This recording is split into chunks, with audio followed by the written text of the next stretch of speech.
9 News Plus weather sponsored by Carrier Colorado. The future of home comfort is here.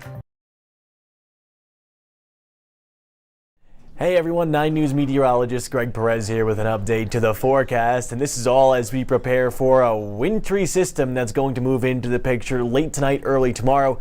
The mountains are already getting some snowfall, and speaking of the mountains, let's dive right into it. Taking a live look right now at Loveland Ski near Eisenhower Johnson Tunnel. Visibility, not great. Make sure to take it easy if you do plan on going into the mountains this afternoon or this evening.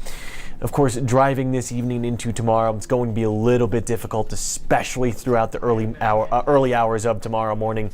We're most likely going to be waking up in the Denver metro area to around 1 to 3 inches of snowfall, and then add another, say, 1 to 2 inches on top of that as we head through the day. Let's dive into the temperatures. Right now, not too bad, upper 30s and lower 40s, 40 degrees at DIA. Good afternoon, Lyman. We're sitting at 39 degrees. Upper 20s and lower 30s as you're getting towards Kremling and Eagle, right around freezing. Wind speeds very impressive out towards the east, 20 to 30 miles per hour for Sterling, Ray, Burlington, and out towards Lamar and Springfield. Denver, not too far behind that, 15 to 20 miles per hour, and those are consistent wind speeds. So gusts are even stronger. I saw Colorado Springs earlier with gusts upwards of 50 miles per hour.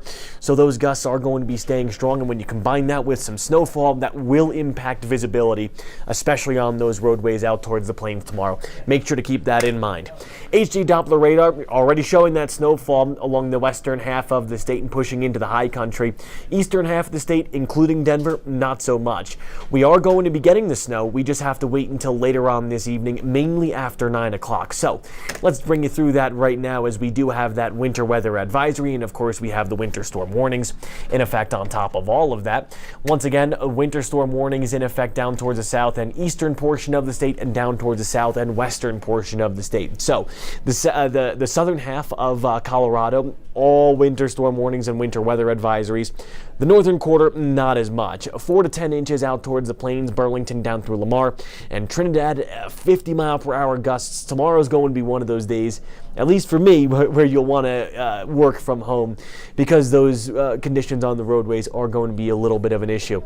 Here's great news, though. The south and central portion of the state, it has been very, very dry this winter.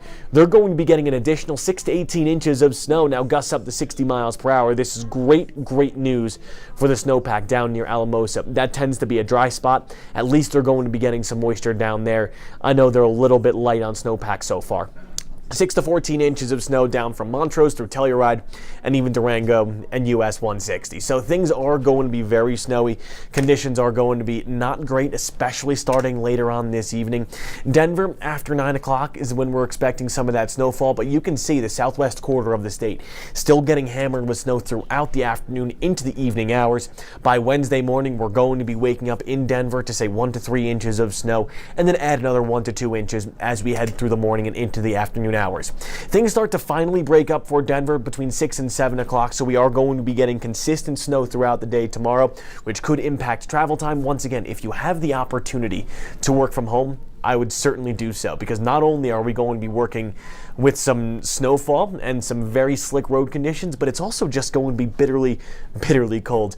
I'll get to that in just a few seconds, because that is lost in the forecast sometimes. Sometimes we're too busy talking about the snow and the winds that we forget about how cold it's actually going to be. Wednesday night and Thursday, things start to calm down. That system pushes east, bringing plenty of snow through the Midwestern states.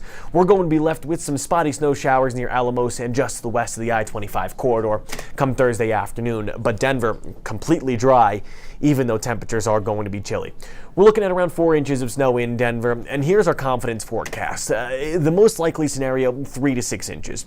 And within that realm of 3 to 6 inches, I'm thinking more on the lower end, 3 to 4 inches. I could see 5 inches, but 3 to 4 inches right now for me is what I'm eyeing as that sweet spot. The golden ticket, if you will. 20% chance of 1 to 2 inches, and then another 20% chance of 7 to 10 inches, because there is a possibility, if we do get some upsloping where the air gets forced to rise, cool, and condense, we could be getting a heavy band of snow or two overnight into tomorrow. That could accumulate a quick 1 to 2 inches of snowfall right there. So of course, if you add another 3 to 4 inches on top of that, there you get 7 inches. But once again, right now we're thinking 3 to 6 inches as the highest possibility of what's likely to come. Once again, it is going to be mainly a snow event. But we all still have to talk about the cold weather. It's going to be bitterly, bitterly cold tomorrow. This is your wind chill forecast.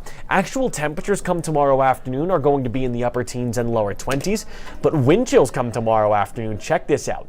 4 degrees at 5 o'clock. 4 degree wind chills. Very, very cold. -7 degree wind chills in Leadville, -5 in Telluride.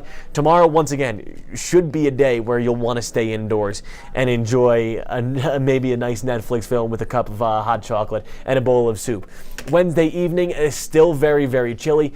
And as we head into the early hours of Thursday morning, another extremely, extremely cold day. Temperatures out the door at around -5 degree wind chills. So something to keep in mind, the next couple of days are going to be very cold, but don't get too used to the cold weather. We'll rebound right back into the 40s and 50s by the end of the week. And this is what I mean. 7-day forecast, not really looking too bad if you take away the first couple of days. Temperatures tomorrow and Thursday on the cooler side. Remember, the snow ends tomorrow between 6 and 7 o'clock for Denver. A little bit later out towards the plains. I'm thinking between 8 and 9 o'clock is when a lot of that snowfall is going to be ending for our friends out towards the east. Thursday, we dry out but stay chilly. High temperatures in the middle 30s. Remember, a very cold start to the day. Wind chills out the door could be in the negatives. Friday, we're back into the 40s. Saturday, back into the 50s. So here comes the sunshine. Here comes the warm air. There is a light at the end of the tunnel, if you will. We just have to get through the next couple of days. With all that being said, stay safe tomorrow. If you're able to stay indoors, make sure to do so. The roads are certainly going to be slick, but if you do have to get outside, get out and about, just give yourself a little bit of extra time on the roadways. And if you have four-wheel drive, make sure to use it. Temperatures this weekend looking picture perfect to get some outdoors time, so take advantage of that. Our next chance of rain and possibly a little bit of snow after that occurs early next week on Monday and Tuesday. Temperatures still relatively warm, upper 40s and lower 50s for both of those days. Alrighty, everyone, that'll do it for me. Chief Meteorologist Kathy Sabin, who is behind me. She's going to be working tonight at 4 and 5. Meteorologist Danielle Grant will be back at 6, 9, and 10 with the latest forecast. Make sure to join us at 9 News. And of course, you can always visit 9news.com/weather or download the 9 News Plus app for the latest forecast. Have a great Tuesday, everyone. Enjoy the snow tomorrow and get outside this weekend. Plenty of sunshine on the way.